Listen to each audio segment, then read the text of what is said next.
રીંગણાનું શાક ને રોટલાની જમાવટ છે હો ભાઈબંધ મિત્રો. આજ સરસ મજાનું ચોળી નાખો, ઝીણું હો થોડુંક કરજો.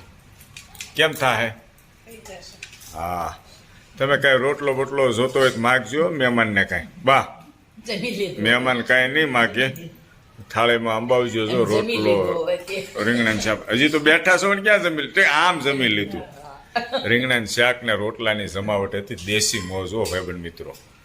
સાથે મરચા અને જો દહીં, આ બાજુ દહીં છે.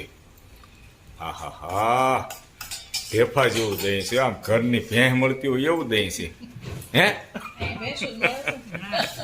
અને ભાઈબંધ મિત્રો મને ઘણા કહેતા હોય છે, હેતલ કુમારી કે તમારી ઘરે શાકમાં તેલ બહુ ખાય છે એ કે.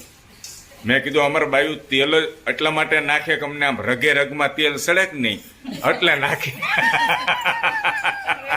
રગે રગે સડે ને તો જ બકે એમ.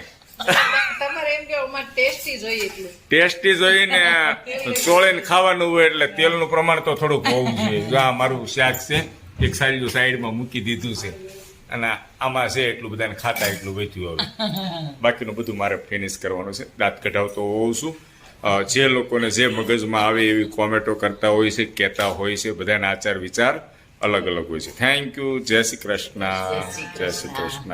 રીંગણાનું શાક ને રોટલાની જમાવટ છે હો ભાઈબંધ મિત્રો. આજ સરસ મજાનું ચોળી નાખો, ઝીણું હો થોડુંક કરજો.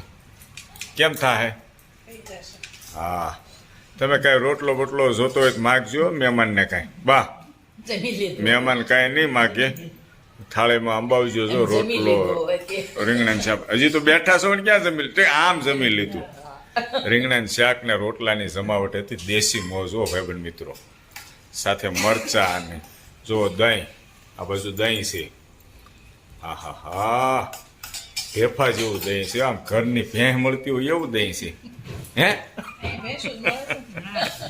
અને ભાઈબંધ મિત્રો મને ઘણા કહેતા હોય છે, હેતલ કુમારી કે તમારી ઘરે શાકમાં તેલ બહુ ખાય છે એ કે. મેં કીધું અમારા બાયુ તેલ જ એટલા માટે નાખે કે અમને આમ રગે રગમાં તેલ સડે કે નહીં એટલે નાખે. રગે રગે સડે ને તો જ બકે એમ. ટેસ્ટી જોઈને ચોળીને ખાવાનું હોય એટલે તેલનું પ્રમાણ તો થોડુંક હોવું જોઈએ. આ મારું શાક છે, એક સાઈડમાં મૂકી દીધું છે અને આમાં છે એટલું બધાને ખાતા એટલું વેચ્યું. હવે બાકીનું બધું મારે ફિનિશ કરવાનું છે. દાંત કઢાવતો હોઉં છું.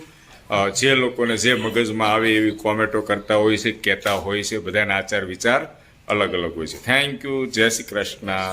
જય શ્રી કૃષ્ણ.